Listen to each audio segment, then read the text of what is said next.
are back. Chuck and the Ruck Show, #1 podcast going right now. I'm your co-host, Chuck. I got my homeboy with me, the Ruck. What's up, my boy? Arigato. What's going on?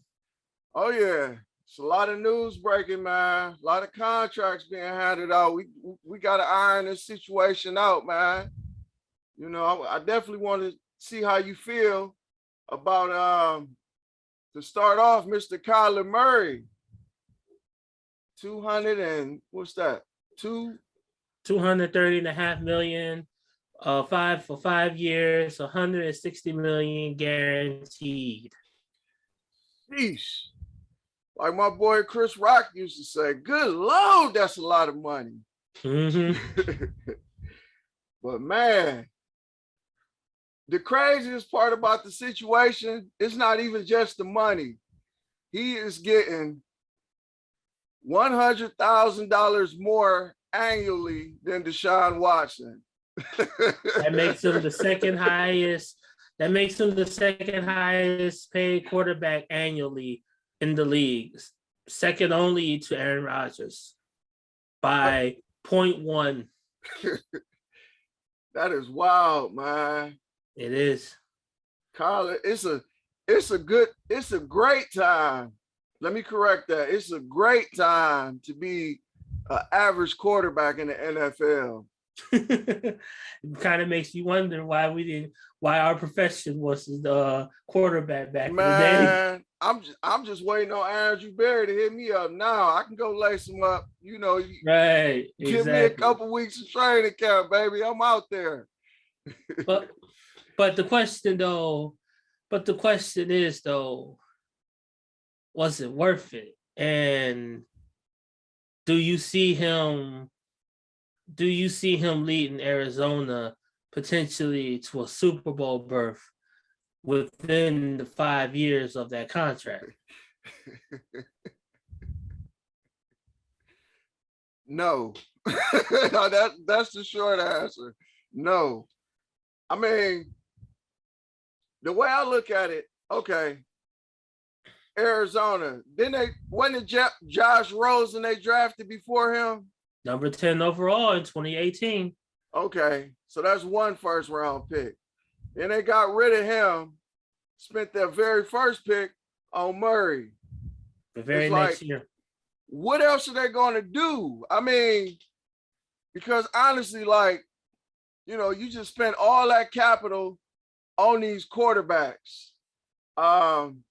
First round picks in consecutive years. And now Murray, you know, he had the right time to become, well, he wasn't technically a free agent, but coming to the end of his contract, this is the perfect time for him to capitalize, which he did.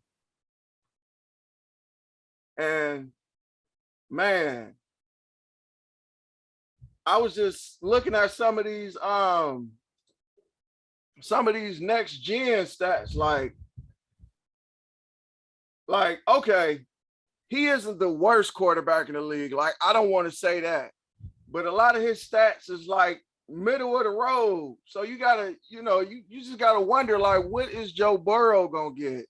You know what I'm saying? Like, what is old boy with the Chargers going to get? Like, if this dude is getting this and his stats is so, like I said, I was looking at these stats, like his completion percentage, you know, he was second in the league in completion percentage at 69.2, which is very good, you know, but it's like everything else is middle of the road. Like, I don't even see where, you know, they see him as a franchise QB. Like, if this was 5 years ago and he was putting up these numbers, I think he'd be headed to his second team. I mean, to his second NFL franchise right now. I don't think, you know, that they, you know, would be willing to invest this type of money in him.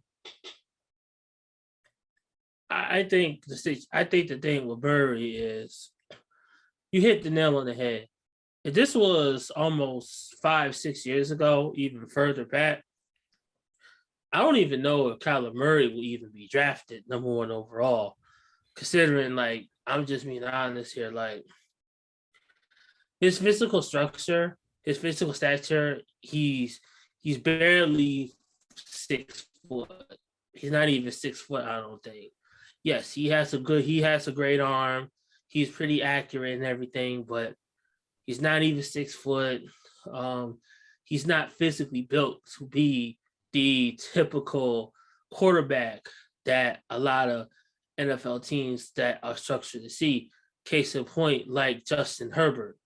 Justin Herbert is physically built like a typical quarterback that general managers and franchises love to see. Josh Allen, for instance, is another one. Deshaun Watson is another one. Those are quarterbacks that are physically built that franchises love to see. Big, tall, that's the one. Kyler Murray is not physically it's not naturally it's not physically used to seeing it basically. But we live in a different era now where that's pretty much all but out the window. But that's not even his biggest issue with me. The biggest issue with me with Kyler Murray is what happened with Arizona last year. They started off the year undefeated. Remember, they started off the year undefeated. I forgot the record. I think they started off like 7-0 or something like that. And they just completely fell off. And they completely fell off towards the end of the year. And they suffered that embarrassing loss in the wild card game. Like, it was a bad loss for them. And Kyler Murray was the reason why that they did lose. Like, I get it I get it. Like, if you have your franchise QB, you have to sit here and you have to like reward him for doing it. But I can't help but to go back and to think about Jared Goff and the Rams. Yes, Jared Goff was the quarterback for the Rams when they went to the Super Bowl and they played the Patriots. But let's not forget, he did look terrible against them. And they lost badly against the Patriots as well. And then what happened afterward? You gave him all that money, and then what happened? Completely fell off the face of the map. So, I mean, you have to be careful when you sit here as franchises. You have to be careful when you award this type of money to these type of guys. And especially with Kyler Murray's situation, like, what has he really done that you can say that he is deserving of this contract? Like, has he won rookie? I don't even know, has he won offensive rookie of the year?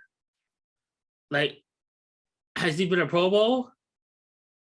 Has he been awarded? Yeah, he's been to a Pro Bowl, but he's only been to one playoff berth. He hasn't won anything else, but like, I don't know. It's just, I think Arizona put themselves in a bad situation they set themselves in a bad situation where they could be in Baltimore's shoes. But the thing with them is they got lucky because they sat there and they drafted Lamar Jackson. But they could be in the Rams' shoes, basically, in which they got lucky because they traded for Matthew Stafford. But the one thing I have a feeling like this could bite them, and this could go back and bite them in the rear at some point, because paying this guy this type of money and you really don't have a future at this point. Like, you don't have a lot of young players at this point, and I could see this future getting ugly for them, basically.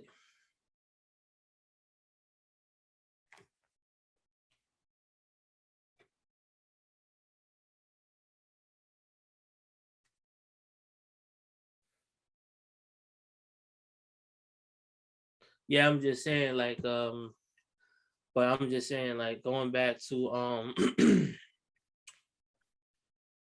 this is, like I say, going back to sorry. going in regards of Arizona again, like their future is bleak. Their future is ugly. Their future is bleak. Once again, like Kyler Murray's future, like I just don't like their future. Like I don't like I don't like them paying out their money for him. And then not to mention that their head coach, not a big fan of Kingsbury anyway. Like it just doesn't set it just their future is grim. Their future is grim. I just don't see a lot of longevity for them. But one thing Kyler Murray had in his favor that he always will fall back on that would like, kind of creep through the kind of like you hear through the grapevine is his baseball career. Like somebody would always say, oh, he gonna go play baseball if he don't get the amount of money that he want, so I definitely believe that was a factor in this decision for them to go ahead and make that move and pay this guy all his money. Because like I said, his stats aren't the worst. They're not the best either. Like he's an average quarterback. And I like two comparisons that you made that made a lot of sense that I didn't think about. The first one you said was over in Baltimore with Joe Flacco. Flacco, he kind of had them bent over a barrel as well. But the one thing about Flacco, he did get hot and take him to the promised land one time. The year that he did that, he went 12-0 he didn't throw a single interception that whole postseason, in which he beat that same Broncos team. I remember that year, and that Broncos team was probably the best team out of all of them that year, and no one thought they could do it. Yeah, I remember that year. Yeah, and old boy with the Rams, like. The Rams was in that position and they got lucky and grabbed Stafford. I mean, but, how often do something like that happen? Like teams don't usually trade franchise quarterbacks. I mean, Deshaun Watson, that's a different scenario right there. Like he didn't play last year and he got all his legal stuff. So, the Texans was like, I'm good. Y'all can have these problems.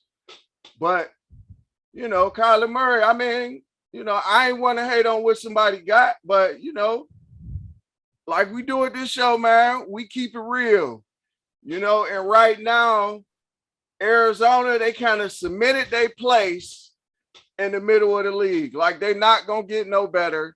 Kyler Murray, he's probably not going to have them picking in the top 5. He might win you between 10 and 12 games, that's cool, but that's not going to put them in that position where they, you can pencil them in as a division champ and, a potential Super Bowl candidate. But ask this question though. Is that even a good place to be though? If you're a team, like that's not even a good spot to be. Like, I mean, let's be frank here. Like, okay, let's change course for a bit. Because let's say you are an NBA team, right? Mm-hmm. Let's say you're an NBA team. If you know you can't you have no chance against a team like Golden State. Or you have no chance against a team like Golden State or let's say Memphis in this case now, and you're just middle of the road. What's the point? I mean, that's to me, that just seems like it's just a waste. Yeah. See, Kyler Murray, he's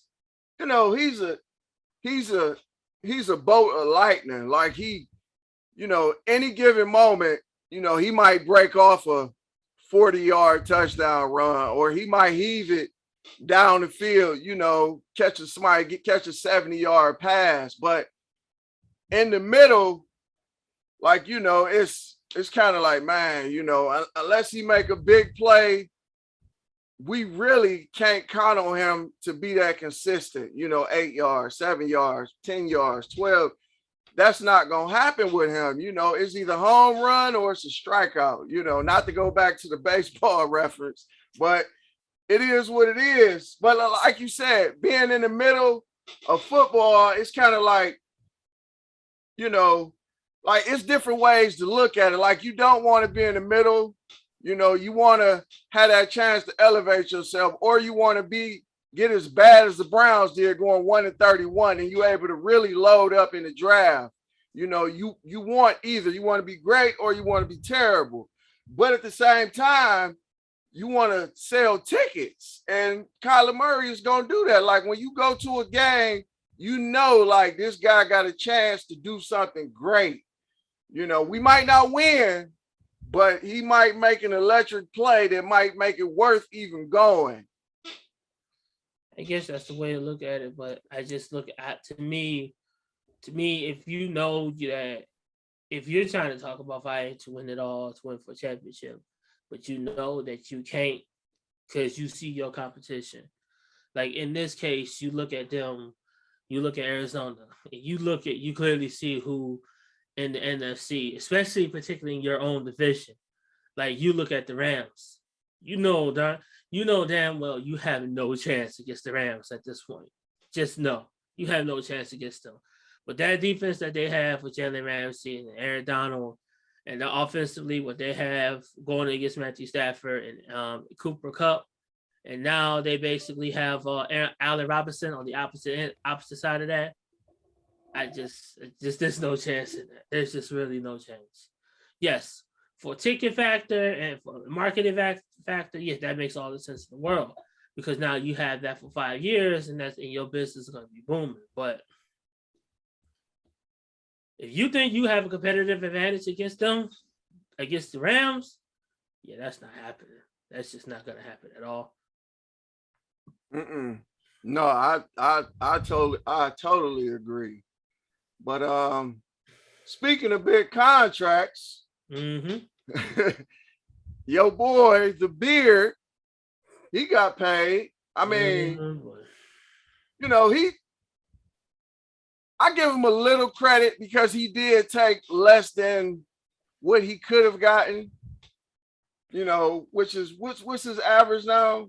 Let me see. Let me it's 2 years. It's 68. He signed for 2 years. I think 68.5 million.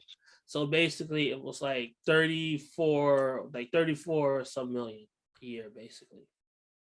Oh yeah. So, he's the one knock on James Harden, the biggest knock on James Harden, when he was in Houston, like when Chris Paul was there and they were playing good, a lot of people say he was selfish, like not a team guy, like just give me the ball, I'm a scorer or I'm a pass it to you when I can't score. I'm a dribble the ball and do what I do, and you just be ready to catch the ball. So a lot of people call him selfish and not a team guy. I think this move kind of proved that he is willing to at least make some sort of sacrifice because Philly got a good team. Like, because I still feel Joel Embiid has another level to reach. Like, I think that dude can be even better than he was last year. What he finished, second or third MVP candidate? Second. So I definitely feel it's another level. And then they took that money and signed House and I can't think of the other dude's name. It's slipping my mind. He played with Miami last year and he won with Milwaukee. Bobby Portis? No. He signed with Milwaukee.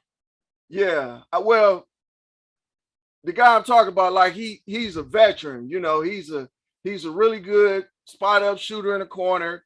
He's a great defender. So Daryl Morey was able to take that money and allocate it somewhere else. So, I respect that about Harden, about his situation, where he could have got more money. But this tweet by Woj, was kind of eye-opening. It said, Harden, will undoubtedly opt out of his contract in his final year of 35.6 million to sign a new max salary, starting at 46.6 million. So, you know, maybe they had a deal working on the back end where he take a little bit less now and he gonna get paid and you know, for another 5 seasons. I mean, you know, Harden stats took a dip last year, so I don't even want to imagine him in 5 years. You know, but if he able to get that money like that, you know, more power to him. I think he definitely took a step back last year. I think age and attrition was getting to him, but he doesn't have to. The thing about him is that he doesn't have to be the number one option now in Philly. That's the good thing.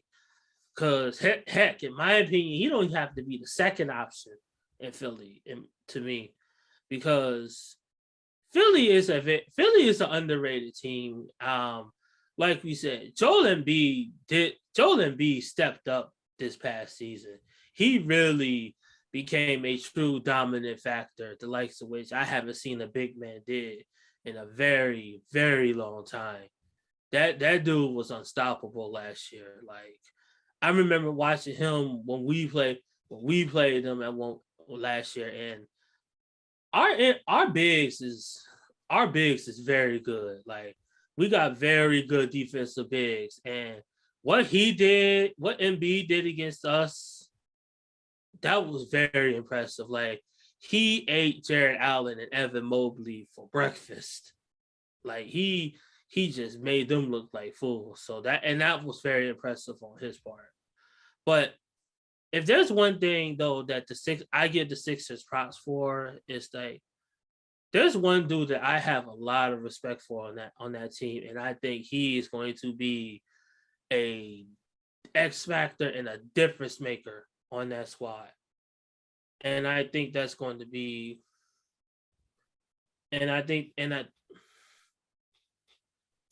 Maxey. And that's going to be Tyrese Maxey. Exactly. You knew exactly where I was going with that. That's Tyrese Maxey. Tyrese Maxey is that's a nasty dude on that squad. That dude is fearless. He can score with the best of them. He is not afraid to shoot. He can shoot from 3. He can score from anywhere on that court. Like, what I'm about to say is going to be blasphemous. So don't sit here and cut the feed. Hold on. Let me put my glasses on for this one, man, because I know it's about to be something. Don't cut the feed here. Don't sit here and I'm ready. Have me go crazy or anything like that. So don't look at me crazy, but I see some Kobe in Tyrese Maxey. I'm serious. I'm serious. I'm dead serious. I'm not. Hey, I know that sounds crazy. I know that sounds crazy, and people gonna look at me like I'm from somewhere or something like that. But I see some Kobe in that dude. Like, I'm for real. Like, okay, let me explain. When I say that, I see his mentality in him. You know what I'm saying? Yeah. I see his mentality in him. Like, that dude just don't care. He ain't afraid of nobody. He will take it to whoever, basically. That's what I'm saying. And I feel that he is going, just like you said with Embiid, I feel he's going to take it to the next level next year. And I think Phil, if he takes that to the next level, if Maxey can step up like I think he can, I think Philly could be I would not be surprised if Philly could be a representative in the East next season in the finals. Yeah. I definitely see that. You know, see, I wasn't even thinking about Maxey. You right, man. Maxey last year, sheesh, he didn't came a long way, man. Like that, you can tell that guy is in the gym. Like, he's really, like, dude, jump shot didn't improve something crazy. Absolutely. Absolutely. Like And then he's yes. no, you go And then ahead, not to bro. mention that they got a very, very good defensive guard. I can't think his name is Tybull. Yeah, oh yeah, oh yeah. Tybull, he's a very good defensive. He's a very good defensive guard in his own right. The only thing that prevents them from holding them back is obviously what Boston did. Boston did the one thing that they desperately needed, and they signed and they went out and got themselves a point guard and Malcolm Brogdon. That was the only thing they missed. Getting Brogdon as their point guard, that pretty much sealed off everything that they missed. Now they got that. But I will say, like, if Maxey steps up, that takes away at the burden that Harden has to put on his back. Because, like you said, I think Harden had this notion that he felt like he had to do everything. Like he had to sit here and just like put like 30, had to score like 35 a game basically and everything. And I think that was his issue. But now you on Philly, you don't really have to do that. Cause you got guys that can score. And then not to mention that, you still got Tobias Harris. Oh yeah. Yeah. Tobias Harris, if Tobias Harris is your fourth option, I think you have a very good team because Tobias Harris, he can, he can hit a good spot up jump shot. Every once in a while, he might surprise you. Take a couple guys off the dribble, get to the hole. His best days are behind him. But like I said, if he's your fourth option, some nights maybe your fifth with Thibault might be able to hit a couple J's or whatever. I think Philly, they definitely got a chance. I think they competing, like you said, with Boston one. I think Miami's still gonna be there too. And another team people sleeping on, I'm not saying you are, Milwaukee, man, because Giannis ain't going nowhere. And I definitely think Milwaukee gonna have something to say about who come out the East.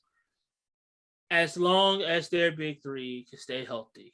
Giannis, Drew Holiday, Chris Middleton. As long as they stay healthy. And then Bobby Portis is their ultimate glue guy. As long as they can stay healthy, they will have something to say on it. So since you got their three, that's my three as well too. I'm gonna add two more just for the heck of it. Crazy thing, I'll go Cleveland at 4. I'm not solid at 4. I'm not solid with them at 4. I will make them solid at 4. I want to see how Abachi this developed at 14. I want to see how he gets developed. If he can sit here and be the guy that everyone thinks he can be, because I saw him in summer league, that guy can shoot. That guy can really shoot. If he can get that instant chemistry instantly, I think he could be some. Also, I want to see how Colin Sexton, if he stays, and then for two, if he can come back being healthy. If both of those individuals, one can be healthy and and the second can have that instant impact on the floor, like I think he can. I think they could be. I think they can make a case. They could be the fourth best team in the Eastern Conference, and they could potentially make a run in the East. Number 5, I gotta go with Atlanta. Yeah. Underrated move. Underrated move. Underrated move getting down to Hugh Murray to play next to Tyler, to play next to what Trey Young. Oh yeah, Ice Trey. Like Dante Hugh Murray is a I can't even think of the name right now. Yeah, He's a Swiss Army knife. Dante Hugh Murray is a Swiss Army knife. That there is nothing that dude cannot do. Nothing. Good rebounder, can pass, can shoot, can defend. There ain't nothing he can do. Putting that guy next to Trae Young, first off, that makes Trae Young's life easier for him. Like, that's a lethal backcourt right now in Atlanta. Oh yeah, that's gonna give Ice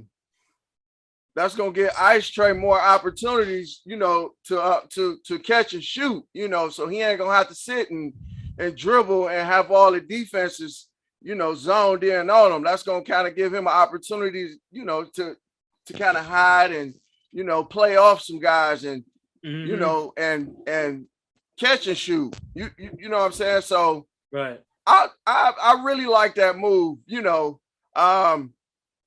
back to Cleveland, like you said. First of all, you better pay Colin Sexton if you know what's good for you.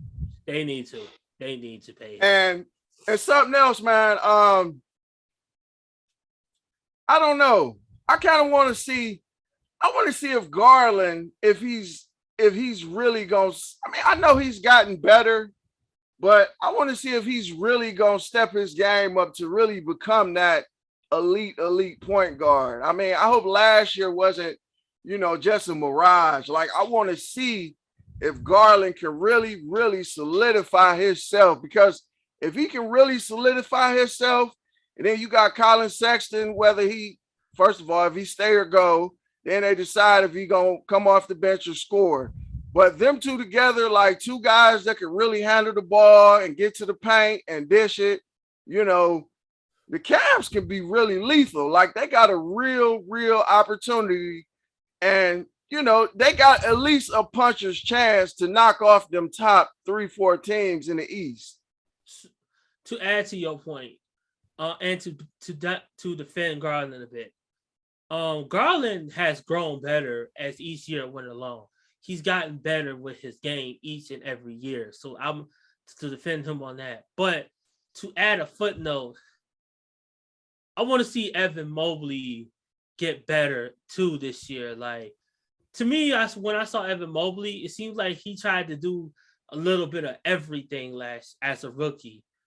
I want to see him basically be a master of something and not try to do a little bit of everything. You know what I'm saying? Oh yeah. It seemed like he tried to do like a little bit of everything, but I think that kind of like held him back a bit. Like, just master something and then just go from there. Like, if to me, just be on the block and just block everything, because you seem like you was just amazing. You was an amazing shot blocker. Like, you is a great shot blocker. Like, not the type that sits here and just has to like be like old school Shaq, just block everything and send it to the stands and everything. You was just terrific at tapping and get into your teammates and go on the fast break. Like, you was terrific at that. Like, in the way you and Jared Allen played off each other, it's just beautiful music. Oh yeah, he's very quick off his feet. You know what I'm saying? Amazing. And with that help block, like if somebody do beat the guards off the dribble, he's able to recover. Especially with him and Jared Allen. See, that's why I'm not tripping with Colin and Garland playing together, because you got them two monsters in the middle that can make up for any slack that happens to get by. Mm-hmm. Absolutely. Also, another thing too, in regards to marketing, too. I got to give appreciation to marketing too, because it seems like instead of him just relying on the three, he did more of like inside. He did more inside as the season went along. Like, he stopped selling for threes and started going inside, like posting up and everything. That was good to see as well. Oh yeah.